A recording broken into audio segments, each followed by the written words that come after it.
Mapagpalang araw po muli, madlang listeners. Ako po muli si Miss J.A. na muling maghahandog sa inyo ng isa na namang maganda at nakakakilig na kwento na isinulat ng ating mahusay na writer na si Inkfluence. Sana po'y magustuhan niyo ang kwentong ito at kapulutan ng aral. Maraming salamat. Simulan na natin ang kwentuhan. Si Kisas Chavez ay isang mabuting guro at isa ring mapagmahal na single mother na buong pusong nagsisikap para sa kinabukasan ng kanyang anak. Hindi niya inaasahang magbabago ang kanyang buhay nang makilala niya si Kavindra Salbaris, ang guwapong bilyonaryo na shareholder sa pribadong paaralang kanyang pinagtuturuan. Inalok siya nito na maging fake fiancé, isang kasunduang pareho nilang pakikinabangan. Akala nila ay simpleng pagpapanggap lang ang lahat. Ngunit habang tumatagal, unti-unting nabubuo ang damdaming hindi nila inaasahan. Paano kung ang relasyong nagsimula sa kasinungalingan ay mauwi sa tunay na pagmamahalan? Be my fiancé.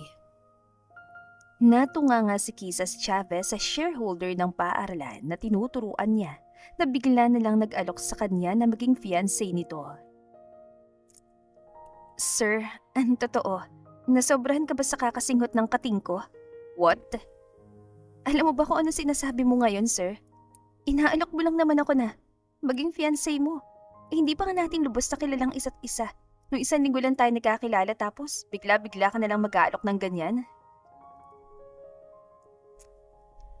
Sure, sobrang gwapo ni Kavindra Salbaris. Sa katunayan, nung unang beses nito nakita, talaga namang natunga nga siya sa kagapuhan taglay nito. Matangkad, matipunong pangangatawan, mabango at may brooding eyes sa talaga namang nakakapang-akit. Bukod pa doon, mayaman ito. Isa raw ito sa pinakamay malaking share sa private school na tinuturuan niya. Hindi lang niya naamoy na medyo may aning-aning pala ito. Sino ba naman kasi ang nasa matinong pag-iisip ang bigla nilang mag-aalok ng ganong bagay sa isang tao na halos kakakilala mo lang? It's not going to be real. Magpapanggap ka lang. Ano? Dramatiko niyang putol sa sinasabi nito. Mas malala pa pala yan eh. Hindi mo lang pala ako gustong maging fiancé. Gusto mo pa akong maging peke. Ay, my goodness. May gulay, may real human body. Gusto mo ako maging fake? Mukha ba akong fake porcelain Barbie dolls with very cutie face and teacher ka ba talaga? May bahid ng sarkasmo na putol nito sa sinasabi niya. Oo, hindi ba halata? Hindi. You're overreacting and you don't act like one. Grabe ka naman sa akin. Bumusangot siya. Paano ba dapat mag-act ang isang teacher ha? Porket ba teacher kami, dapat may isang rule lang kaming sinusunod? Teacher should act prim and proper. I am prim and proper. At saka wala naman ako sa loob ng paaralan ngayon. May iba akong pagkatao kapag nasa labas ako, no? I don't need to act prim and proper all the time. Tumagal ang nanunuri nitong titig sa kanyang mukha na parang nagdadalawang isip na rin ito sa mga desisyon nito sa buhay. Ay, mabalik tayo. Ano ba nakain mo at bigla mo na lang akong inalok na maging fiancé mo? Alam mo man lang bang pangalan ko? Ang edad ko? You're Kisas Chavez, almost 30, a preschool teacher and a single mother. Sa Laguna ka pinanganak sa isang public hospital. Your parents are… Teka! Pigil niya. Baka pati nag-iisa kong ex-boyfriend ay kilala mo rin. Yeah, I know. He broke up with you because he said he wanted to become a priest. Pero nabuntis niya ang kaibigan mo. Huy, paano mo nalaman yun ah? Secret lang dapat yun eh. Halos mamula na ang mukha ni Kisses dahil sa hiya. Ayaw niya kasing nauungkat ang past niya at ayaw niyang nalalaman yun ng ibang tao. Kasi nakakahiya naman talaga ang nangyari noon. Imagine, iniyak-iyakan niya pang ex niya na nakipaghiwalay sa kanya bago siya mag-take ng LET exam kasi papasok na raw ito sa seminaryo. Tapos malaman-laman niya, nakabuntis lang pala ito ng ibang babae. At hindi lang kung sino-sinong babae. Best friend niya pa. You ask me kung kilala man lang ba kita. That's my answer. Alam ko lahat tungkol sa'yo. Kampante pa ring sagot ni Kavindra. Ini-stalk mo ko no? Nanliit ang matang tanong niya. I didn't. Nakakalimutan mo bang guru ka sa paaralan na sinusuportahan ko? It should be normal na may alam ako tungkol sa mga empleyado doon. Pero over naman yata sa dami ng alam mo tungkol sa akin. Kaku-teacher ko nga, di nila alam yan eh. Obviously, hindi mo pa sila ka-close. And besides, it answers your question, right? Kilala na kita. That's why I'm asking you to be my fake fiancé. Hindi niya pa rin maintindihan kung bakit kailangan niya siyang maging fiancé nito. I mean, wala namang espesyal sa kanya. Baon na nga siya sa mga loans tapos single mother pa. Pero teka nga, bakit ba ako? I mean, marami namang ibang babae riyan. Bakit ako pa yung napili mong maging fiancé? Fake fiancé. Pagtatama nito.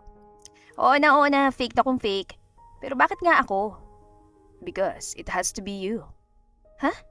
It has to be me? But why? Because you're naive, you're poor, you're simple, you're not exactly pretty. Hoy, rason na hinihingi ko ha, hindi palalait mo. Makalait to, kala mo naman kagwapuhan. That's precisely why it has to be you. Wait lang ha, nagluluding ang mala Albert Einstein kong utak. Hindi ko talaga maunawaan kung bakit kailangan ako eh. Kasi nga, that way iisipin ng mga tao ng tanging rason kaya ikaw yung babaeng pakakasalan ko ay dahil sa mahal na mahal kita. Nangunot lalo ang kanya noo. Magkasalubong na rin ang kilay niya. Naguguluhan pa rin ako. Explain everything to me. Kailangan ko ng babaeng magpapanggap na fiancé ko para hindi ako pilitin ng ama ko na magpakasal sa kung sino-sinong babae. At higit sa lahat, para hindi mapunta sa mga stepbrother kong kumpanya. Ay sus, Meka. Sa k-drama lang naman nangyayari yan. Adi ka rin sa k-drama, no? Ako rin eh. Sino paborito mong actor? Ako si Park Seo-joon. Do I look like I'm joking? Irritable nitong tanong. Bakit? Seryoso ka ba talaga? Kung di ako seryoso, sa tingin mo ba maglalaan ako ng oras dito sa harapan mo? Sandali siyang natunganga rito. Base sa napakaseryosong ekspresyon sa gwapo nitong mukha, hindi nga ito nagbibiro. Ay okay, sige. Sabihin na nating seryoso ka nga. Pero bakit naman ako papayag sa gusto mo? I will pay you. Ha? 10 million. Kung kulang pa, dadagdagan ko. Ano nga mo? 10 million? Yes. That's more than enough to pay all your loans and start a comfortable life with your son. Natunga nga siyang muli. Napakalaking halaga ng 10 million na yon. Kahit siguro 10 taon siyang magkanda kuba-kuba sa pagtatrabaho, hindi niya mabubuo ang 10 milyon lalo na't may mga loan siya. Kung papayag ka, ibibigay ko agad sa iyo 5 milyon. By the end of the contract, I will give you the remaining amount. If I like the way you act yourself, I will give you another 5 million. Patuloy nito. And you only need to pretend for 4 months. Pagkatapos nun, ako nang bahala sa lahat. Ako na magpapaluwanag sa pamilya ko. Maaari ka bumalik sa dati yung buhay ng anak mo.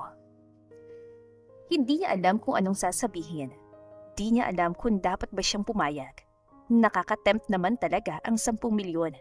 Kaso hindi naman siya pwedeng magpadalos-dalos sa mga desisyon niya sa buhay. Hindi lang buhay niya nakataya, kundi buhay din ng anak niya. Mapagkakatiwalaan ka ba? Hindi ka na ex-convict? Walang padalos-dalos na tanong niya. Kumunot noo si Kevin na tila na-offense sa kanyang sinabi. Mukha ba akong ex-convict? Sa bagay, kung titignan mas mukha pa itong modelo kaysa maging ex-convict. Baka naman mafia boss ka. What? Mafia boss? Tulad ng nasa mga pocketbooks, yung mga drop-dead gorgeous na protagonist na isa palang scary man na leader ng malalaking gang. Yan ba yung tinuturo mo sa mga estudyante mo, Miss Chavez? Nang iinsulto na sabi nito. Hoy, hindi ah. Sabi ko naman, may life ako outside school. Nagbabasa ako ng mga ganyan kapag free time. Nagbuntong hininga ito. I am not a mafia boss. Huwag kang magpapaniwala sa mga nababasa mo. Malay ko, baka isa ka pala talagang mafia boss. No, I'm not. If you have any doubts, you can ask the school directors about me. Tumungo-tango siyang muli at napaisip. So, do you agree? Tanong ni Kevin. Pwede bang pag-isipan ko muna? Sure. I will give you a week to think it over. Pati ba naman sa pag-iisip dapat may deadline din? Because I need answer as soon as possible. Sa ganun ay makahanap ako ng iba. Napailing na lang si Kisses para lang kasi itong nangongolekta ng Pokemon kung makapagsabi na hahanap ng iba. Nag-offer si Kavindra na ihahatid na siya kaya hindi na tumanggi si Kisses kasi sayang din naman ang pamasahe. Saan exactly ang bahay niyo? Tanong ni Kabindra na nagmamaneho sa madilim na daan. Akala ko ba alam mo na lahat tungkol sa akin? Bakit hindi mo alam saan ang inuupahan ko? Tinignan siya nito. I know your address, pero ito yung unang beses ko sa lugar na ito. Kaya hindi ko matukoy kung alin ang bahay na tinitirhan niyo. Malapit na tayo. Malapit na rin nating madaanan yung katawan ko. What? Joke lang, binibiro lang kita kasi. Sementeryo itong nadadaanan natin. Sinulyapan siya ng lalaki habang nakakunot ang noo. Iniisip sigurong may saltik din siya. Pagkalipas ng ilang minuto, pinahinto na niya ang sasakyan nito sa tapat ng inuupahan niyang bahay. Salamat sa paghatid sa akin . Hindi na kita imbitahan sa loob. Madilim na kasi baka may white lady na doon sa may sementeryo. At saka baka mawindang anak ko kapag nagdala ng lalaki ang dalagang Pilipina niyang nanay. Mahaba niyang paalam. Wait. Hindi niya natuloy ang pagbubukas sa pinto at nilingon niya ito. Ang ko, pag-isipan mong mabuti. Ilang araw niyang pinag-isipan ang alok ni Kevin. Inalam niya rin ang ibang mga impormasyon tungkol sa binata. Mayaman talaga ito at isang CEO ng malaking kumpanya. Kayang-kaya nitong bayaran ang pera na inalok. Besides, willing din itong ibigay ang kalahati. Kakarampot na lang lagi ang natitira sa sahod niya dahil sa dami ng kanyang mga bayarin. Lumalaki na rin ang anak niya. Gusto niyang mabigyan ito ng maayos na buhay. Kung tatanggapin niya ang alok ni Kavindra, magiging daan yon para sa mas magandang kinabukasan ng anak niya. Pero tama lang bang tanggapin niya yon? Ay, parating na naman si Aling Judith.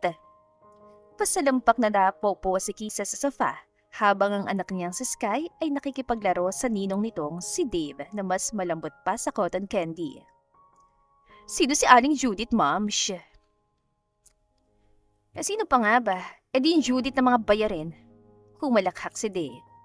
Bago yun, add ko yan sa vocabulary ko. Sinandal ni Kisses ang ulo sa backrest ng inuupuan at natulala sa kisame nilang sira-sira na. Sky? Po, mama? Massage mo nga munang mama. Pagod ako bili kita ng cake bukas. Okay po, chocolate cake po gusto ko bukas. Mabilis na tumayo ang kanyang anak saka sinimula na masahihin ang balikat niya. Ito na talaga ang bonding nilang mag-ina. Pakiramdam niya ay nawawala lahat ang pagod niya sa katawan kapag naglalambing ng ganitong anak niya. Kahit paminsan, ang rason lang naman kaya ito naglalambing ay dahil gusto nito ng cake. Beshi, mag-asawa na lang kayo ng afam. Sino namang afam ang papatol sa atin na ber? Bakit? Maganda naman tayo Ang dami nga nagkakandara pa sa Malaan Curtis kung ganda kahit bakla ako. Sa'yo pa kaya na Malajosa? Ay, yun nga ang problema. Hindi nila type yung mga magaganda. At saka ayokong mag-afam, no? Baka mamaya masama pang ugali nila sa anak ko. Sabagay, ako na lang mag-a-afam. Dadaling ko na lang kay sa Snow. Pati mga kapitbahay natin at dami mo na rin tunay kong boyfriend. Dadaling ko kayong lahat sa Snow. Humalangkak siya sa pinagsasasabi ni Dave habang inosente lang itong binalingan ni Sky. Nang, di ba bad po magkaroon ng kabit? Lalo lang natawa si Kisses habang nag-iisip na nang ipapalusot si Dave. Tama ka anak, masama talaga magkaroon ng kabit. Napakalaking kasalanan yon. Hindi lang sa kapwa natin, kundi higit sa lahat sa Diyos. Kaya hindi natin dapat gawin yun. Oo nga, totoong sinasabi ng mama mo, pogi kong inaan. Pero sa case ni Nang, hindi naman bad yun kasi nasa ibang nation ang boyfriend ko. Po? Anong nation po Nang? Imagination! Binato ni Kisses ang kaibigan ng unan. Ikaw talaga, kung ano-ano na lang sinasabi mo sa harap ng anak ko. Tuloy kung ano-ano nang natututunan niya. Humalakhak na tumayo si Dave. O siya, sige na, kailangan ko nang umalis at ako'y sasabak na sa madugong Inglesan. Salamat, diba? Bukas na lang ang sahod mo Pahabol niya. No problem, bye Lalu. Isang call center agent si Dave na nagtatrabaho mula gabi hanggang madaling araw. Kaya naman sa umaga, si Dave ang kasakasama ni Sky sa bahay.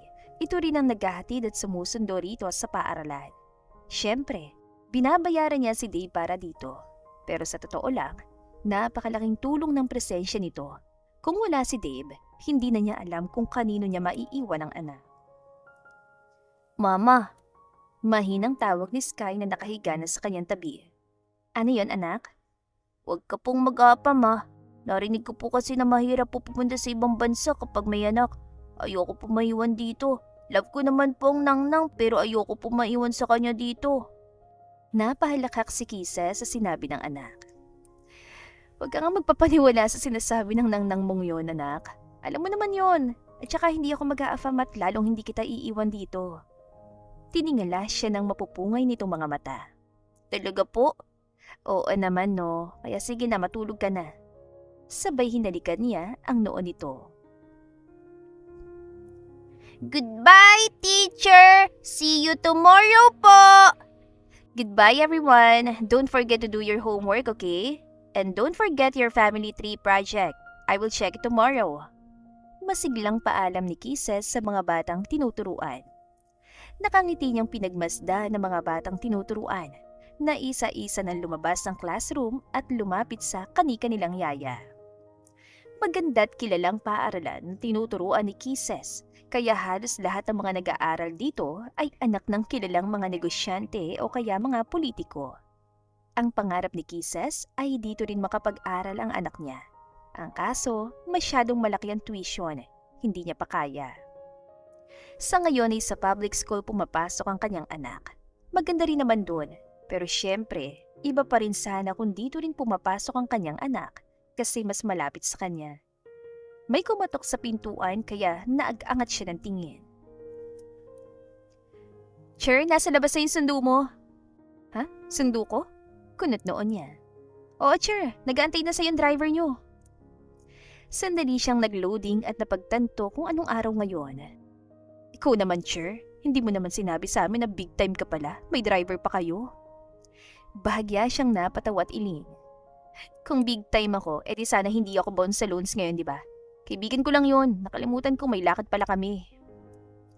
Nagtungo siya sa parking at nakitang isang lalaki na nakasuot ng suit at nakasandal sa sasakyan.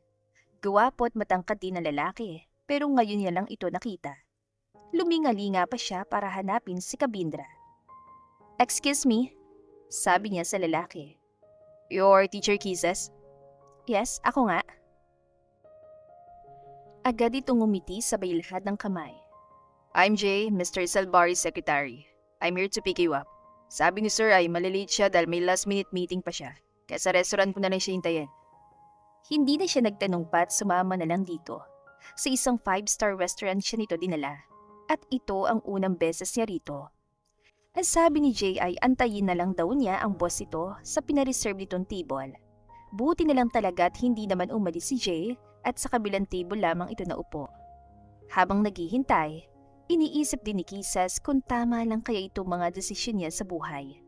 May sagot na siya sa alok ni Kavindra pero nagdadalawang isip pa siya kung tamang desisyon ba yon. He's here. Sabi ni Jay makalipas ng ilang minuto at tumayo.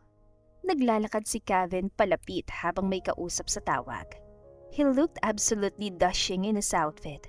Parang bida sa action movie o kaya K-drama dating. Hindi na rin nakakagulat kung bakit nakuha nitong atensyon ng mga waitress doon. Kaso nga lang sa kanya lang, nakatuon ang mga mata nito. I'm sorry, did I make you wait for too long? Anito, pagkababa ng tawag. Hindi naman. Sagot niya at nag-iwasan ng tingin. Bago pa man matulala sa mukha nito. Nakapag-order ka na ba? Hindi pa. Tumango ito at sinanyasan ng waitress na lumapit sa kanila. Hindi niya alam kung ano ang mga nasa menu, kaya pinili na lang niya kung ano ang una niya nakita. Sir, bakit dito pa tayo nakita? Tanong niya. Sa totoo lang, kanina pa siyang nako-conscious kasi feeling niya out of place talaga siya sa lugar na ito. Di ako makapagpa-reserve sa ibang restaurant. Why? You don't like this place? Hindi naman. Ang ganda nga po rito eh. Kaso, ito yung unang beses ko rito. At saka feeling ko, hindi ako bagay sa ganitong lugar eh. Why not? Kasi, basta, feel ko lang para akong dayuhan dito. You don't need to feel conscious. Ito rin naman ang unang beses ko sa restaurant na ito. Pero for sure, hindi ito yung unang beses mo sa mga 5-star restaurant. That's true, pero hindi naman mahalaga yun. Pagdating ng order nila ay nagsimula na rin silang kumain. Hindi pa rin nawawala ang kaba at pagkailang ni Kisses. Sinikap niya pa ring maubos ang pagkain niya. I know you already know why I wanted to meet you. Wika ni Kabindra. Tumango-tango naman si Kisses. Gusto ko na makuha ang sagot mo. Nakapagpasya ka na ba? Pumapayag ka na bang maging fiancé ko? Pinag-isipan kong mabuti to. Sa totoo lang, hindi nga ako nakatulog na maayos kakaisip eh. Kaya, oo, may sagot na ako sa alok mo. Buo na rin yung pasya ko. I hope it's the answer I'm hoping for. I will be very disappointed if it isn't. Huminga siya ng malalim bago magsalita. Ay, pumapayag na ako. Bahagyang umangat ang sulok ng labi nito sa naging sagot niya. Good. Pero, may condition din sana ako. Sure, what is it? Gusto ko sana magtrabaho pa rin habang nagpapanggap ako sa fiancé mo. Baka kasi kung umalis ako, hindi na ako pabalikin pa sa oras na natapos ng kontrata natin. That's not a problem. You can do whatever you want while you're my fiancé. Except, of course, going out with another man. Ayoko nakikipag-date ka sa iba habang akin ka pa. That's not also a problem. Hindi ako makikipag-date sa iba. Pero, allowed ka ba na gawin yun? Makikipag-date ka ba sa iba habang tayo pa? Why would I go on a date with another girl when I already have you? Agad siyang pinamulahan dahil sa sinabi nito. Kung ganon, may isa pa akong kondisyon. What is it? Don't fall for me. He's looking at her now as if she's some kind of joke. Hindi rin may tatanggi sa mga mata nito ang pagka-amaze. You actually expect me to fall for you? Oo naman no, maganda kaya ako, maalag at mapagmahal pa. Hindi na ako magugulat kung sa huli. Gusto mong gawing totohanan ng pagpapanggap natin. Kaya ngayon pa lang ha, binabala na kita kasi hindi pa ako handang magmahal ulit. Focus lang ako sa anak ko. Puno ng kumpiyansa niyang sinabi. Napangisi at iling sa kanya si Kabindra. Don't worry, I won't fall for you. Siguradong tono ng boses ito, kaya medyo na-offend din siya. Para na rin kasi nitong sinasabi ng isang malaking himala na mahuhulog ito sa kanya. I should warn you too. Hindi ka rin pwedeng mahulog sa akin. Bakit hindi? The way you're asking, it's almost like you're planning to. Hoy, wala ah. Gusto ko lang malaman kung bakit bawal ako ma-fall sa'yo. Maagap niyang tanggi. I just don't like the idea of falling in love. Kaya nga ako nag-hire ng magpapanggap na fiancé dahil ayoko sa seryosohan. So, you're like a playboy. I'm not, but I don't do relationships. Okay. Kibit balikat niya. Don't worry, wala naman akong balak mahulog sa'yo. Good. Sagot ni Kevin. By the way, introduce me to your son tomorrow. Bakit? Because obviously, kailangan naming makilala ang isa't isa. And besides, both of you will be staying at my place. Kailangan maging komportable siya sa akin. Ano? Titira kami sa bahay mo? Pero bakit? Pwede naman doon na lang kami sa amin. Kahit butas-butas ang bubong namin doon. Sanay naman na kami ng anak ko doon. Nakakalimutan mo na bang fiancé na kita? Natural lang na tumira kayo ng anak mo sa bahay ko. Wala bang mag-fiancé na sa magkaibang bahay pa rin nakatira? Pwede naman nating sabihin sa mga tao na traditional couple tayo. Na gusto muna nating magpakasal bago tayo tumira sa isang bubong. Di ba mas kapani-paniwala yun? At saka iisipin nila na mahal mo talaga ako at sobrang nire-respeto mo ko. Kaya ayaw mo muna tayo magsama sa isang bahay hanggat hindi pa tayo kasal. Sinubukan niya itong kumbinsihin pero hindi na talaga nagbagong isip nito. Ang ending, sa bahay sila nito titira ng anak niya. Mama, ano pong surprise mo sa akin? Tanong ni Sky. Oo nga, Beshi. Kagabi pa ako hindi mapakali kakaisip ko ano sasabihin mo. Baka mamaya nanalo ka na pala sa loto, hindi mo na sinasabi. Di makakaahon na tayo sa kahirapan yan. Nakaupo ngayon ang dalawa sa sofa. Araw ng Sabado, kaya wala siyang trabaho. Si Dave naman sana'y araw din ang pahinga nito kasi may work din mamayang gabi. Pero dahil chismoso, maaga pa lang ay nandito na sa bahay nila. Huminga siya ng malalim. Anak, naalala mo ba yung sabi mo sa mama no na gusto mong magkaroon ng ama? Opo, Mama. Sinulyapan niya si Dave na takan-takan tingin sa kanila mag-ina. Kasi, paano kung may nahanap na ako at ipapakilala ko siya sa'yo ngayong araw? Ayos lang ba sa'yo yon? Talaga po, may papakilala ka po sa akin mamaya. Nakangiti siyang tumango rito. Oo anak, may papakilala ko. Yay! Niyakap siya ng tuwang-tuwang si Sky. Excited na po ako makilala siya. Sana po, matanggap niya po ako. Oo naman, sigurado ko matatanggap ka niya. Isa siyang mabuting tao. Teka lang, time out muna. Dramatikong sabi ni Dave, kaya nagtataka nila itong tinignan. Anong ibig sabihin nun? May boyfriend kang nililihim sa amin at ngayon ay ipapakilala mo sa anak mo? Bahagya siyang tumango. Ganun na nga. Nilihim mo sa amin? I feel betrayed! Sinapon nitong dibdib. Hindi mo man lamang sinabi sa akin na may boyfriend ka na habang pinapakilala ko sa'yo lahat ng mga nakakalandian ko. Sorry, Beshi ha. Sasabihin ko naman talaga sa'yo, basta I will explain everything. Nagtatampo pa rin sa kanya si Dave pero hindi rin naman umuwi dahil hinihintay nilang pagdating ng boyfriend niya. Makalipas ang ilang oras pa na pag-aantay, may pumarada ng isang itim at magarang sasakyan sa tapat ng bahay. Huwag mo sabihin na siyang may-ari ng sasakyan na yan. Gulat na sabi ni Dave. Oo, siya nga. Oh my gulay! Naka-jackpot ka pala talaga! Tumawa lamang siya at hinawakan ng kamay ni Sky bago lumabas ng bahay. Bumukas ng pinto ng sasakyan at unang lumabas ang mamahaling leather shoes. Napasingap si Dave sa kanyang tabi habang si Sky ay natulala. Kevin, wika niya at ngumiti rito. Kung gwapo ito noon, higit na mas gwapo ito ngayon. Nakaslick back ang buhok, naka-dark blue na suit na akala mo'y a-attend sa napakahalagang meeting. May hawak din itong bulaklak. Bahagya itong ngumiti sa kanila. Hi. Paglapit ito sa kanya ay hinapit itong kanyang bewang. Niyakap siya sa kahinalikan ng kanyang pisngi, kaya si Kisses naman ang natigilan at natulala. Is he your son? Tanong ni Kabindra habang nakatingin kay Sky na nakatingala dito. Oo. Sky anak, mag-hi ka sa dad. Hindi alam ni Kisses kung ano ang dapat niyang ipatawag kay Kabindra. Napakamot na lang siya sa ulo habang si Kabindra ay ngumiti sabay uklo sa harap ni Sky. Hi Sky, nice to finally meet you. I'm your daddy Kevin. I'm your mom's fiancé. Bakla! Akala ko ba boyfriend lang? Anong fiancé? Pabulong na sigaw ni Dave. Tinignan niya ito at sumenyas na magpapaliwanag siya mamaya.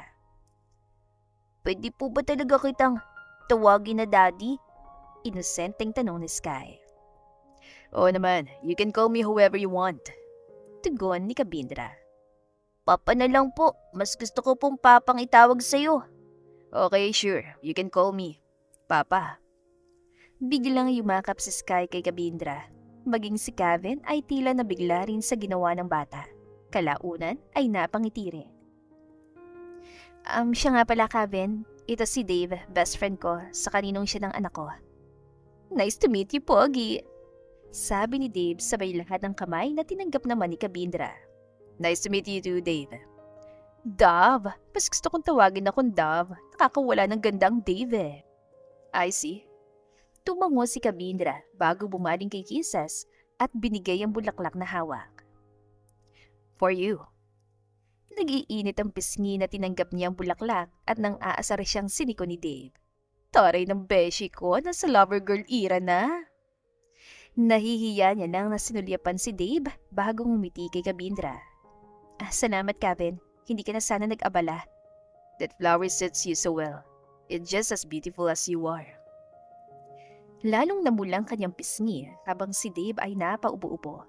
May kinuha rin si Kabindra sa loob ng sasakyan.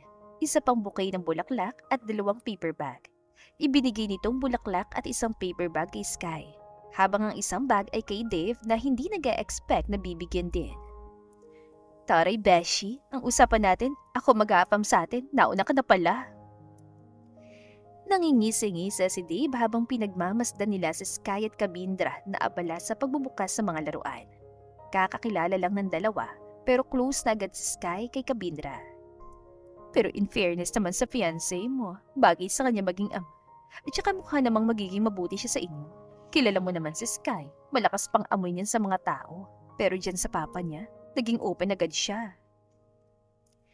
Unti-unting naglaho ang ngiti sa labi ni Kisas habang nakatingin kay Sky. Nag-aalala siya para sa anak niya, knowing na hindi naman totoo ang namamagitan sa kanila ni Kavindra. Pagkatapos ng 4 na buwan ay maghiwalay na sila. Paano kung sobra itong mapalapit kay Kevin? Iyon ang inaalala niya. Ngunit hindi naman niya pwedeng itago si Kavindra sa anak niya. At kaya siya pumayag sa alok ni Kavindra dahil inaalala niya rin ang future ng anak niya. Mama, sabi po ni Papa marami pa raw po kuntoy sa bahay niya. Masayang sabi ni Sky paglapit niya sa kanila. Mama, pwede rin po ako mag-play doon, di ba po? Oo naman anak. Nakangiting sagot niya. Nag-thank you ka na ba sa papa mo sa toys na binili niya sa'yo? Opo, sabi rin po ni Papa, kung may gusto pa po ako sabihin ko lang sa kanya kasi bibili niya raw po ako para sa akin. Sinulyapan niya si Kavindra. Salamat, pero baka ma-spoil naman na sobrang anak ko kung bibili mo lahat ng gusto niya. I like seeing him happy. Katuwiran ni Kevin. Salamat. Sagot niya at ibinigay dito ang juice na tinimpla niya. Heto, uminom ka muna. Tinanggap ni Kavindra ang tubig at dahil doon ay nagtamang kanilang mga daliri. Pakiramdam ni Kisas may kuryente na dumaloy sa kanyang katawan dahil sa maikling pagdadampi ng kanilang daliri. Masayang nakipaglaro si Sky kay Kavindra. Halos hindi na nga mapaghiwalay ang dalawa. Ngayon ay nasa kusina sila habang ang anak niya ay nasa sala at si Dave nang nakakalaro. Nasabi mo na ba sa anak at sa kaibigan mo na sa bahay ko na kayo titira? Biglang tanong ni Kavindra. Hindi pa. Sasabihin ko pa lang sa kanila. Ayoko kasing lalo silang biglain. It's okay. You can tell them tomorrow. Magpapadala na rin ako bukas na mga kukuha sa gamit na gusto niyong dalhin sa bahay ko. Bukas na agad? Tanong niya. Yes. Gusto kong lumipat na kayo sa bahay ko sa madaling panahon. Next week ang uwi ng magulang ko sa bansa. Mas mainam ko na raw na kayo sa bahay ko bago pa sila makauwi. Bahagya siyang tumango. Kung ganon, mag-aayos na ako na makailangan namin mamayang gabi. You don't need to bring much. Ako nang bahala sa lahat. Nakakahiya naman kung iasa ko lahat sa'yo kahit basic necessities namin mag-ina. You're my fiancé and Sky is our son. It's my responsibility, isn't it? Hindi agad siya nakasagot sa sinabi nitong our son. Parang may mainit na palad ang humaplos sa kanyang dibdib dahil doon. Ngumiti na lang siya at hindi na nakipagtalo pa kasi kikiligin lang siya. By the way, Kisas, wika ni Kevin at muli siyang napatigil kasi itong unang beses na tinawag siya nito sa pangalan. About your friend. Nagtataka niya itong nilingon. What about him? I understand na mahalaga siya sa inyo ng anak natin. That's why maaari siyang bumisita sa atin kahit kailan niya gusto. I will ask the maid to arrange the guest room for him. Ayos lang ba talaga sa'yo kung bibisita siya lagi sa bahay? Paniniguro niya kahit sa loob-loob niya ay masaya siya. Kasi ayaw na rin nalalayo sila sa best friend niya. Yes, I don't see any problem with that. Sa kanya hinayaan na lumawak ang ngiti sa kanyang labi. Salamat, Kevin. Dahil sa hindi siya sanay ng may nililihim kay Dave, inamin niya rito ang tunay na dahilan kung bakit bigla siyang naging fiancé ni Kavindra. Siyempre nagulat ito at nag-alala para sa kanya. Pero dahil buo na rin ang pasya niya, wala na rin itong choice kundi ang suportahan na lang siya. Pero alam mo, Beshi, good luck na lang talaga riyan sa puso mo. Nagkunot noo siya dito. Bakit naman? Hindi na ako magugulat kung kakainin mo rin yung sinabi mo na hindi ka mahuhulog sa kanya. Isa mukhang yun, sabay at pakikitungo sa anak mo, kahit sino siguro mahuhulog dun eh. Hindi, sagot niya. May usapan kaming hindi kami mahuhulog sa isa't isa no. Naiiling nitong tinapik ang balikat niya. Good luck na lang, Beshi. Basta, guard your heart na lang ha. Sasama naman kitang magwalwal kapag nasaktan ka. Napakabilis sa mga pangyayari dahil kinabukasan ay sinundo na sila ng driver ni Kavindra. Hindi nila inaasahan na isang mansyon ang bahay ni Kavindra. Iniisip niya man talaga na malaki ang bahay nito kasi nga mayaman pero hindi ganitong kalaki. Pasensya na kung hindi ko kayo nasundo ng anak natin kanina. I was busy at the office. Sabi ni Kavindra nakakauwi lang mula sa trabaho. Ayos lang, hindi mo naman kami kailangang sunduin kanina. At saka sinundo naman kami ng driver mo. Tumango ito at bahagyang pinilig ang ulo para ma-stretch ang leeg. Pagod ka ba? Hindi naman. Nag-stiff neck lang yata ako. Sagot nito sabay tingin sa suot na relo. We still have much time. Let's go out. Ipag-shopping ko kayo ni Sky. Mukhang pagod ka. Pwede naman natin na pagpaliban muna. May dala naman ako mga gamit namin ni Sky. No, I promised. Pagmamatigas ito. Ayokong pilitin mo sarili mo. Pagod ka pa. Then, we'll go out tomorrow. Is that okay with you? Nakangiti siyang tumango. Yes. Dahil halatang pagod na pagod mula sa trabaho, ay pinaghanda niya ito ng tsaa na maiinom. Gusto mo bang masahihin kita para kahit na papano mawalang stiff neck mo? Alok niya. Do you know how? Yes, marunong naman ako, pero hindi nga lang ganun kagaling. Then, could you please help me? Naku naman, sa mga ganitong soft na pakiusap pa naman mabilis sa lumambot ang kanyang puso. Pero ngumiti pa rin siya dito at tumango. Pinaubos niya muna rito ang tsaa at pinag-shower na rin sa ganun ay hindi na ito magbabasa ng katawan pagkatapos niya masahihin. Kumatok siya sa pinto ng kwarto ni Kabindra habang nakahawak si Sky sa isa niyang kamay. Pagbukas ng pinto, sakto na tapos nang mag-shower si Kabindra. Basa pang ang buhok nito at nakapangbahay lang. Ito ang unang beses na nakita niya itong nakapambahay. Kulay itim na tank top at short, nakababa lang din ang bangs ito para itong bumata sa ganong style. Papa, pwede ko rin po ba tulungan si Mama na magmasahe? Paalam ni Sky.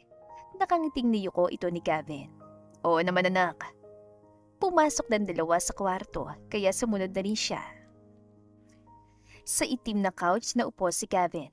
Si Sky ay agad na naupo sa isang hita ni Gavin at nagantay na simulan niya ang paghihilot. Kanina hindi naman nakakaramdam ng kaba si Kisses. Sa katunayan ay sobrang confident pa nga siya na mag-offer na hilutin ito. Pero ngayon na sobrang lapit niya kay Gavin at mahawakan niya ito ay kinakabahan na siya. Sabi mo sa akin kung masakit Anya.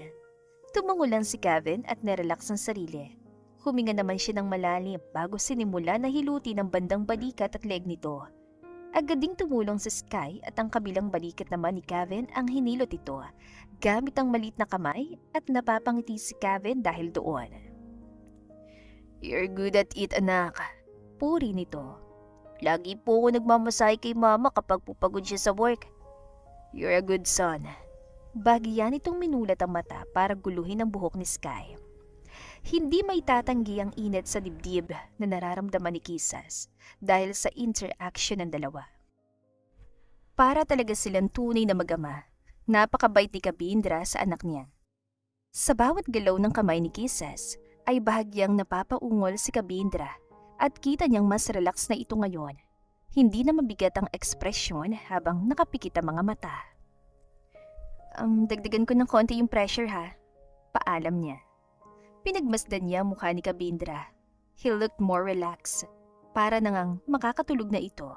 And they truly looked like a family right now. Ang cute pagmasdan habang nakaupo si Sky sa kabilang hita nito at minamasahe rin ito. Hindi napansin ni Kisses na pinamumulhan na pala siya ng pisngi dahil sa kanyang iniisip.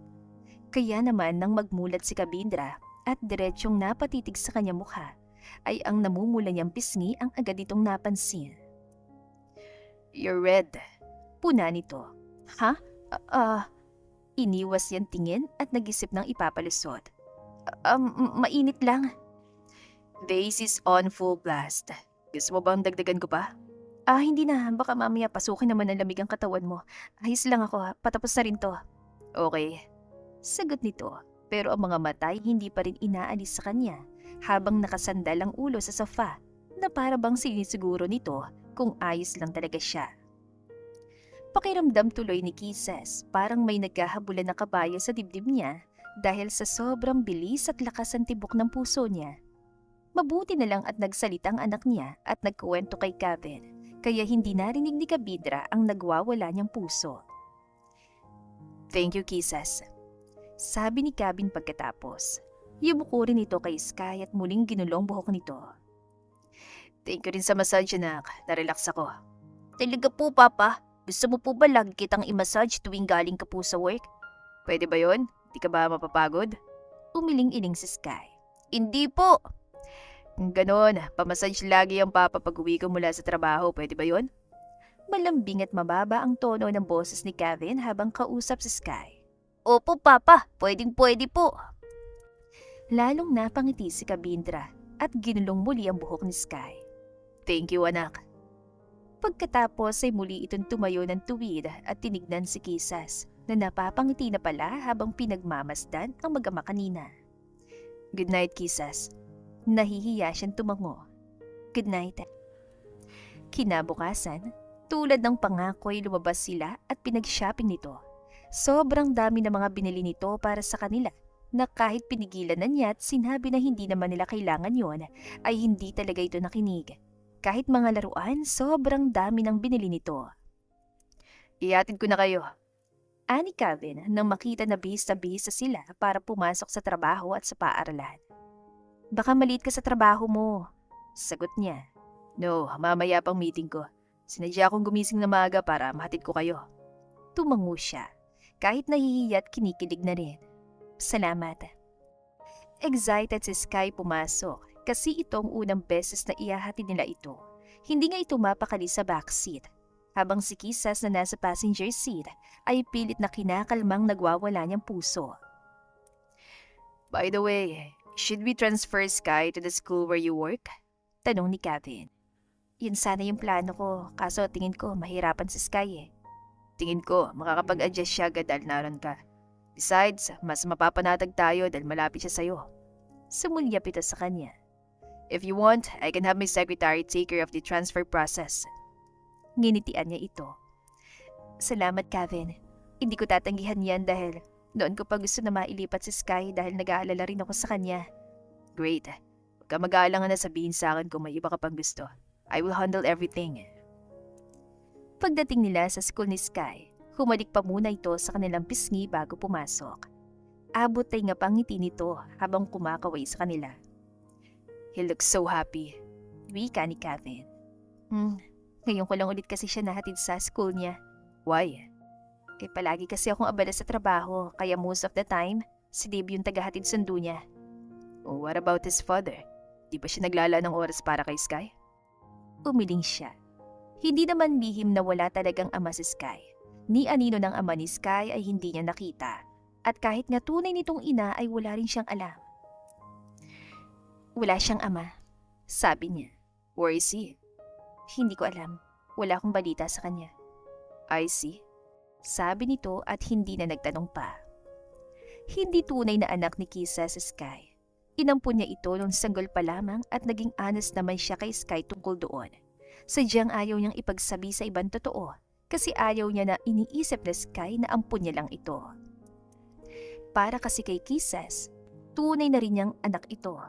Kahit hindi siyang nagluwal dito, kahit walang dugo niyang dumadali sa ugat nito, anak niya pa rin ito. Palagi silang hatid sundo ni Kabindra kahit na may trabaho pa ito. Tulad na lang ngayon na sinundo ulit siya nito sa trabaho. Tuwan-tuwa si Kisas na makitang nasa sasakyan na si Sky at nauna pala itong sinundo ni Kabindra. How's work? Tanong ni Kevin pagpasok niya. Ayos lang, nakaka-enjoy pa rin ang magturo sa mga bata. Ikaw, kumusta naman ang araw mo sa trabaho? It's good. May na-secure kaming contract. Talaga? Congrats! But I'm a bit tired. Masahihin po kita mamaya, Papa. Wika ni Sky mula sa backseat. Thank you, anak. Sa susunod kapag pagod ka, hindi mo kami kailangang sunduin ni Sky. May bahid pag-alala at guilt niyang sabi. I want to. Sinulyapan siya nito. Gusto kong sinusundo kayo. Bago sila matulog, nag-usap muna sila ni Kabindra at nanlaki ang mga mata niya nang may ilabas itong red velvet box na naglalaman ng isang makinang na diamond ring. I had this custom made kaya medyo natagalan. Para sa akin yan? Gulat niyan tanong. Yes, our engagement ring. Pero paano mo nalaman ang size ng daliri ko? Hindi mo naman natatong sa akin eh. I memorize it. Ha? Paano? When I held your hand. Pero di ba isang beses mo palang hinawakan ng kamay ko? Yeah. Natandaan mo agad ang size ng daliri ko? Yes. Eh, di naman mahirap na matandaan dahil ang kamay mo pa lang naman ang nahawakan ko ng ganong katagal. Gulat niya pa rin itong tinitigan at lalo pa yatang nagwalan tibok ng kanyang puso. Kinuha ni Kabindra ang diamond ring bago hinawakan ng kamay niya. Tumingin ito ng diretsyo sa mga mata niya bago bahagyang umisi. Will you marry me, Kisses? Alam niyang nagbibiro lamang ito ngayon kaya ngumisi rin siya. Oo naman, pakasalan pa kita kahit sang simbahan. He checked huskily bago nito sinuot ang singsing sa kanyang daliri. Don't lose it. I won't. Pagkaraan ng 1 linggo ay dumating na sa bansa ang magulang at mga kapatid ni Kevin at naisa sila nitong makilala. Kabado si Kisses. Kahit pa nagpapanggap lang siya ay kabado pa rin siya kung matatanggap pa sila ng pamilya ni Kavindra. Kasi paano pala kung hindi? You look nervous. Puna ni Kevin. Nag-aalala lang ako. Paano kung hindi nila kami matanggap? I mean, ayos lang naman sa akin kung ayaw nila sa akin pero baka masaktan si Sky eh. Hindi mangyayari yan. As long as I'm here, poprotektahan ko kayo. Hindi nagtagal ay dumating na mga ito. Parehong nakakatakot ang dating ng magulang ni Kabindra. Oo nga't napakaganda at gwapo nila, pero ang aura nila ay sobrang nakaka-intimidate. Hinanda na ni Kisses ang sarili sa panlalait mula sa mga ito, pero hindi niya inaasahan ang mainit nilang pagtanggap sa kanila. Niyakap pa siya ng ina ni Kevin. You're so gorgeous, Iha. No wonder why hindi ka na pinakawala ng anak namin. Huwi ka ni Mrs. Salvaris. Gulantang pa rin siya sa mainit itong pagtanggap kaya hindi agad siya nakapag-react at awkward na napangiti. Salamat po. Don't be nervous, my daughter-in-law. Napatingin ito kay Sky na nasa kanyang tabi at lalong lumiwanag ang mukha nito. Ito na bang apo namin? Gosh, she's so cute! Napatawa ng bahagya ang ama ni Kabindra dahil sa halip na makipagbeso si Sky tulad ng nakasanayan ng mga ito, ay nagmano ito sa magulang ni Kevin. Wow! Our apo is so magalang! I like it! Tinapik ng ama ni Kevin ang balikat nito. Mabuting bata ang apo namin. It reflects the kind of person you're about to marry. Ano ka ba, husband? Stop being so scary. Mukhang natatakot na sa iyong mapapangasawa ng anak natin. Baka mamaya umatras siya. Our son will abandon you. Huminga ng malalim si Kabindra bago niyapos ang braso sa bewang niya. Hana, they're my family. It's my dad, Calvin Salvaris. You can call him Dad.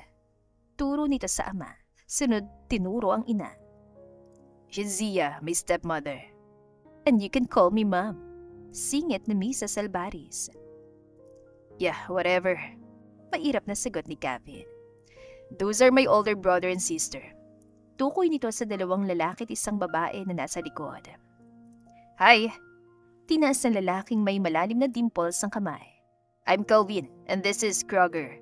He's my twin brother, and this is our younger sister, Zaria. She's pregnant, but her husband couldn't come with us because he had something important to attend to. But so you won't be too shocked when you meet him, I will tell you this now. Her husband is gay. Pinikot niya kasi ang Hindi natapos ni Calvin ang sasabihin dahil sa manakas na batok ni Zaria. How dare you say that? Hindi ko pinikot ang asawa ko ano. I'm just too pretty na kahit siya hindi ako natanggihan. Sus! Asar ni Calvin. Inirapan lamang ito ni Zaria bago bumaling sa kanya. I still can't believe it. May fiancé na si Kuya Kevin. You know, we all thought he had no plans of getting married. Our older brothers have been trying to take the company away from him pa naman. No me. Mabilis sa tanggi ni Calvin. Told you all it was just a joke. Wala naman ako interes sa kumpanya. I have. Istrikto na wika ni Kroger. So you two better get married as soon as possible. Bago pa ako mainip at kunin kay Kevin ang buong kumpanya. You shut up, Kroger. Singhal ni Kevin. Kahit anong mangyari, hindi ko ibibigay sa iyong kumpanya. Ngumisi si Kroger na parang nanghahamon. Pinakalma lang ng magulang nilang magkakapatid. Nilapitan ni Calvin si Sky. Hi, little one. Nakipag-fest bump pa ito kay Sky. Pwede ba sabihin mo sa magulang mong gumawa na ng kapatid? Ang tagal kasing lumabas ang baby ng tita Zaria mo. Gusto ko may makalaro tayo. Kuya, ano bang akala mo? Paunahan ng panganganak? Irap ni Zaria. Shut up, hindi ka ang kausap ko. Nanghihingi ako ng isa pang pamangkin dito oh. Inosente na ipinilig ni Sky ang ulo. Ayaw niyo po ba sa akin? Kaya po nanghihingi ka ng bagong pamangkin? Ha? Oy, hindi ah. At sino nagsabi na ayoko sa'yo? Kakaltukan ko. Hoy, Kroger, sinabi mo rito sa bata na ayoko sa kanya, no? Kumunot ang noo ni Kroger habang si Calvin ay inaalo si Sky. Kevin, wag mo na kayong gagawa ng kapatid dito ah. Next year na lang. Sabi pa ni Calvin sa kanila. Kunot noo lamang ang sinagot ni Kevin kay Calvin bago ito sumulyap sa kanya at pansin kung gaano na namumulang buong mukha niya. Are you okay, Han? Tanong nito. Han, pambihira naman. Kinikilig siya sa endearment na yon. Ang kilig na nadarama niya ngayon, parang hindi na lang yata basta pagpapanggap. Nahihiya niyang tinignan si Kevin. Ayos lang ako. Pero alam ni Kevin na kabado siya, kaya kunot noon itong tinignan ng pamilya. You guys stop making my fiancé nervous. At ikaw naman, Calvin. Pailubayan mo ang pisngi ng anak ko. Namumula nakakakuro to. Napatawa ang pamilya ni Kabindra habang si Zaria ay napailing. Gosh, ang weird palang makita na ganito si kuya. Sa totoo lang, hindi niya inaasahan na ganito kabait ang pamilya ni Kevin. Mukha naman silang healthy family. Sadyang nagkakapikunan lang ang magkakapatid. Pakiramdam ni Kisses ay nawalan tinig sa leg niya dahil sa mainit nilang pagtanggap sa kanila, lalo na sa anak niya. Ang kaba na nararamdaman niya kanina, para bang sa totohanan ng relasyon nila ni Kevin. By the way, Kisses, if you don't mind me asking, nasa na palang tunay na ama ni Sky? Are we also allowed to meet him? Biglang tanong ni Mrs. Albaris. Why are you asking about that asshole, Mom? Irita na tanong ni Kabindra. I'm curious. Besides, Sky is my grandson now. I don't want any problems in the future, kaya gusto ko ngayon pa lang, baligpit ko na siya. I mean, maayos sa maaring maging problema in the future. Lahat ay tumingin kay Kisses, naghihintay sa magiging sagot niya. Hindi ko po alam kung nasa ng ama niya ngayon. Wala kaming balita sa kanya. Maging pagkakakilanlan niya ay hindi ko rin po alam. What? What do you mean? Di man lang siya nagpakamasapo ko? Tanong ng ama ni Kabindra, kaya umiling siya. Naawa na niyakap nito sa Sky. My poor grandson. Don't worry. From now on, we love you with all our hearts. And your papa too. I'm sure mamahalin ka niya. Kaya hindi ka na magiging sad kahit kailan. Hindi naman po ako naging sad, Lolo. Nariyan naman po lagi ang nangnang ko tsaka si Mama. Siya na rin po yung papa ko nun. Pero ngayon, syempre po, may bago na akong papa. Sagot ni Sky. Sakad sabi po ni nangnang ko, wala naman daw po akong dapat na ikasad kasi ako na raw pong pinakamaswerte na bata sa mundo. Kasi kahit daw po iniwan ako ng totoo kong mama at papa, binigyan naman daw po ako ni Lord ng mama. Nagtaka mga ito sa narinig mula kay Sky. Maging si Kabindra ay nagtataka rin siyang tinignan. Tunay na magulang. Naguguluhan na sabi ni Mr. Salbaris. Does it mean? Opo. Tama pong iniisip niyo. Sagot niya. Inampon ko po si Sky nung sanggol pa lamang siya. Napasinghap sila sa gulat. Wow. Gulat na wika ni Kroger sa kabahagyang napatawa. That was really unexpected. Ang bait-bait po ng mama ko, ano? Sabi po ng mga tao sa amin, ang bait-bait daw po ng mama ko. Proud na sabi ni Sky. Yes. Sang-ayon agad ni Kabindra. Your mom is so kind and amazing. Napangiti rin siya sa sinabing iyon ni Kevin, pero higit na nag-init ang kanyang dibdib sa kung gaano ka-proud sa kanyang anak niya. But you've never been married. You also said wala ka pang naka-live-in. Does it mean, inampun mo siya tinaguyod mag-isa? Hindi makapaniwala na tanong ni Mrs. Albaris. Opo. Wow, you are absolutely amazing, Ate Kisses. Manghang sabi ni Zaria. She's right. Sang-ayon ni Mr. Salbaris. You're undeniably amazing. My son is so lucky to have you. You're the most amazing person I've ever met. Sabi ni Mrs. Salbaris, saka tumayo at lumapit sa kanya. Can I hug you again? I feel like hugging you again matapos ang malaman ko. Nagtataka man sa kanilang naging reaksyon, Nakangiti pa rin siyang tumango at hinayaan na yakapin siya nito. You are amazing, my daughter-in-law. To me, isa kang dakilang ina. I would say that no man could ever deserve a woman like you. But then my son exists, so I'd say you both deserve each other. Mula noon ay hindi na inalis ni Kevin ang tingin sa kanya. Para bang may gusto itong sabihin at di lang makahanap ng tiempo dahil kasama pa nilang pamilya nito. Kaya kinagabihan at noong nakatulog na si Sky, nag-usap sila sa sala. Umiinom siya ng tsaa habang si Kabindra ay whiskey. You know what? You're very amazing. Sabi ni Kabindra. Tinignan niya ito. Seryoso rin siya nitong tinitigan. Sa mga mata nito ay mababasa niya ang pagiging genuine nito sa binitiwang salita. What you said earlier was very surprising. Hindi ko lubos akalain na inampun mo pala si Sky. Sa totoo lang, kaya hindi ko pinagsasabi yun kasi ayokong isipin ni Sky na yun yung tingin ko sa kanya. Kahit pa ipinagtapat ko na sa kanya tungkol doon pa, nagiging maingat pa rin ako dahil ayokong nasasaktan ng anak ko. Napangiti si Kabindra. You're truly amazing. I agree with everything my family said earlier. You're not only a wonderful mother, but also a genuinely good person. Alam mo, kanina niyo pa akong pinupuri. Hindi ko na alam kung ano pa yung dapat na maging sagot ko. You deserve it. Lahat ng papuri, I think you deserve it. Natigilan siya at napatitig dito. Diretso rin itong tumitig sa mga mata niya. About what I told you before, I think I might fail. I think I'll fall for you. Because even now, I can already feel myself falling. Napakurap-kurap siya at hindi agad nakasagot. Paglipas ng ilang segundo, pinilit niyang matawa. You're kidding, right? I'm not. Seryoso nitong sagot. If you keep being this amazing, I might fall even deeper. Muli siyang nawala ng sasabihin at natunga nga lamang kay Kevin. The first time I saw you was 5 months ago, nung bagong hire ka pa lamang sa paaralan. Even then, I knew there was something special about you. You were incredible with the children. They adored you and every one of them listened to you. Oh, wait.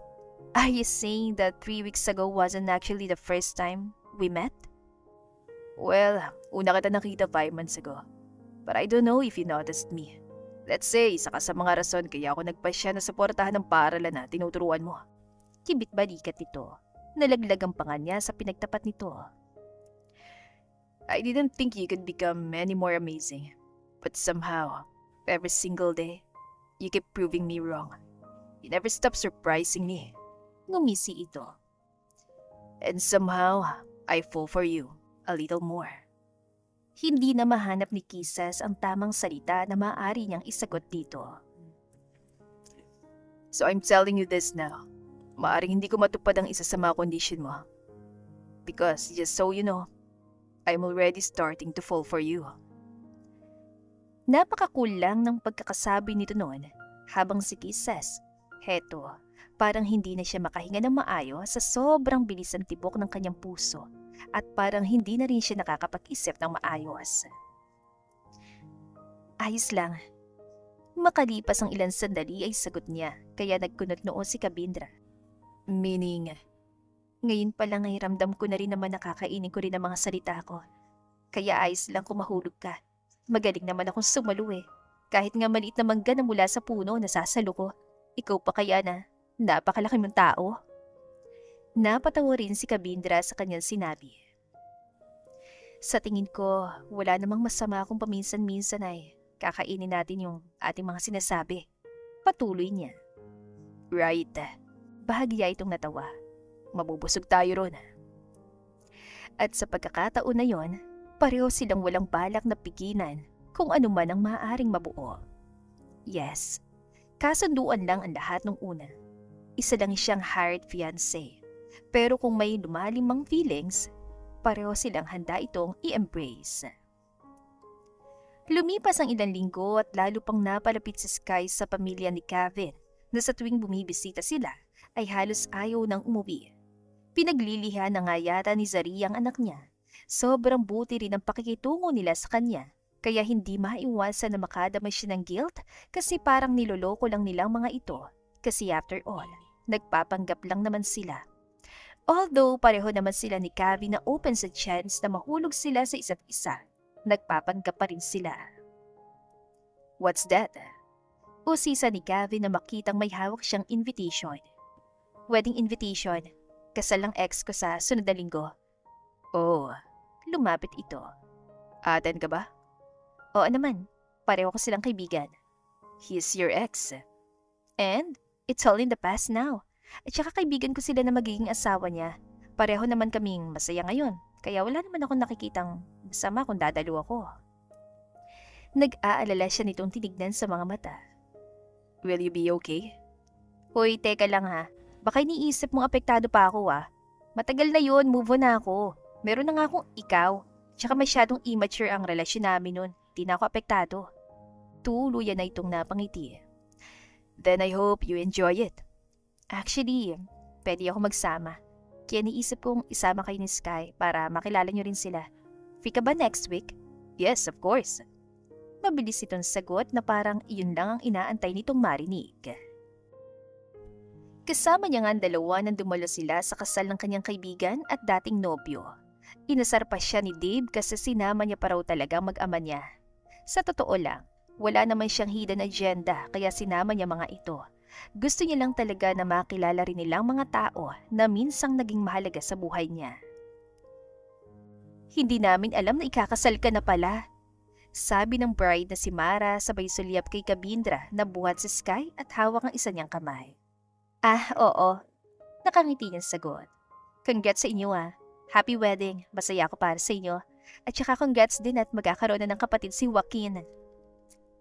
Naiilang nang umiti si Mara. Salamat sa pagdalo, Kisses.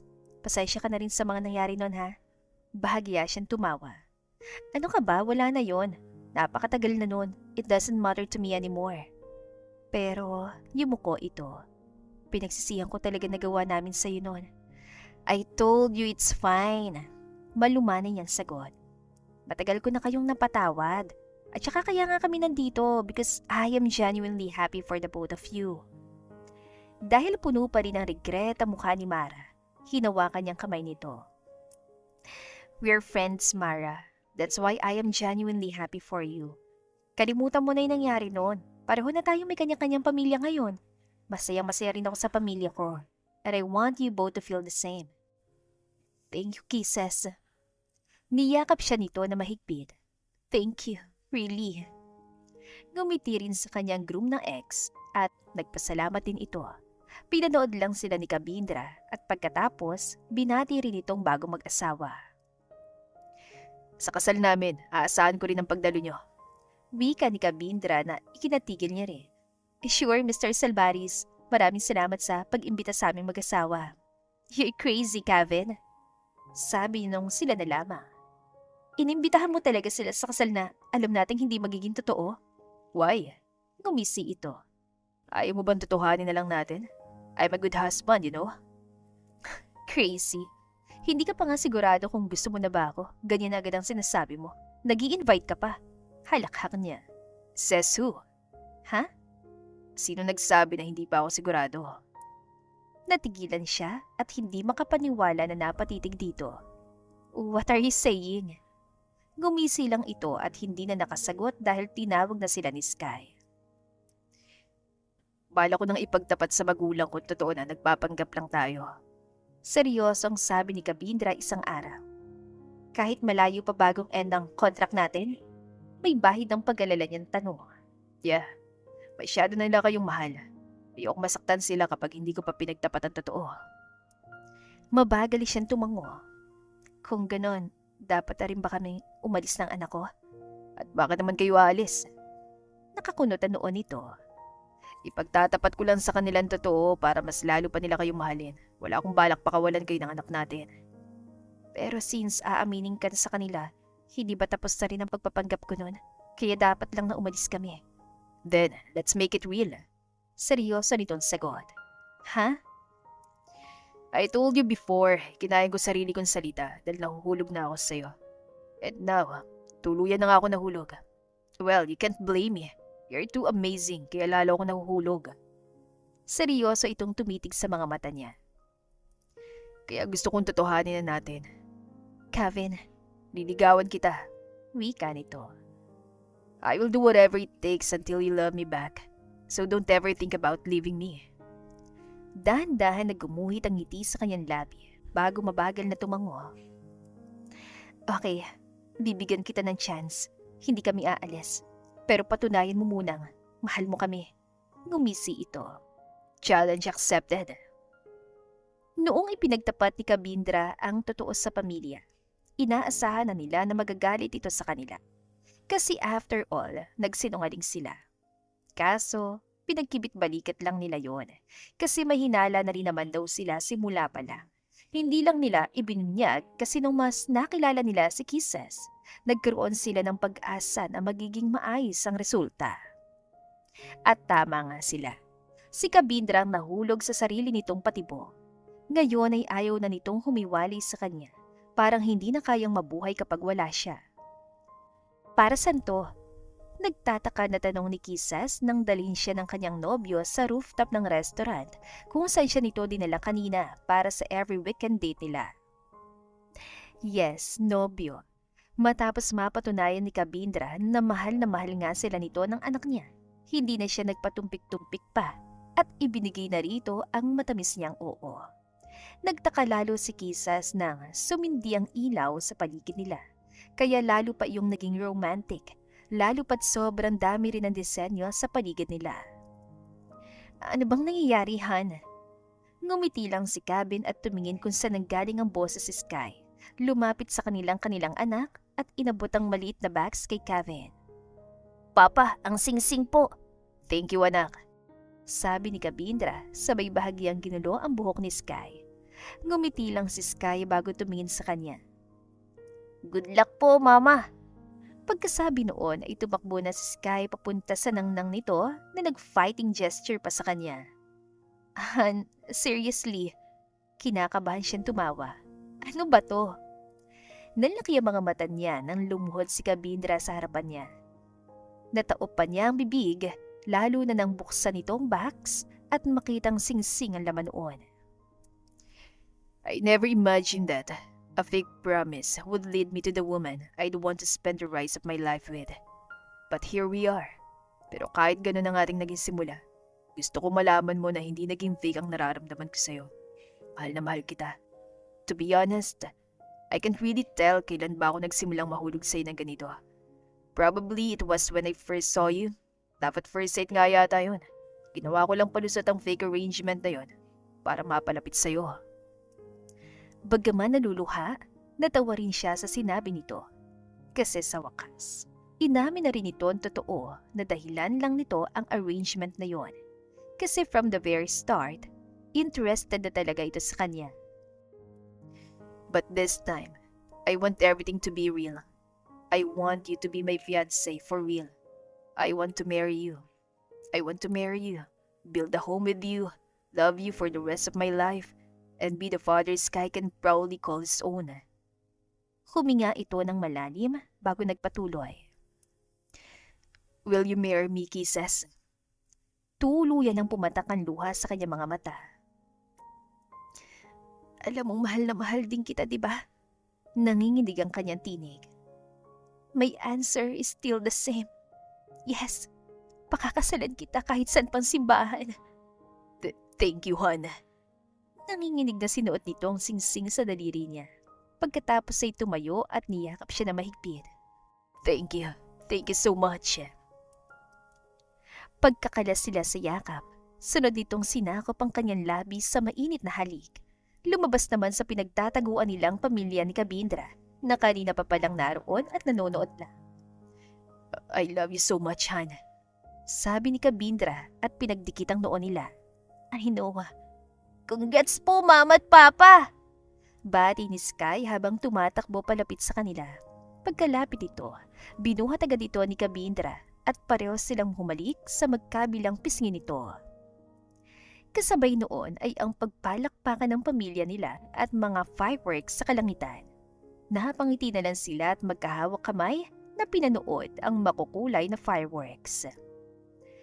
Sometimes, fate leads us down unexpected paths to bring us exactly where we're meant to be. Trust the journey.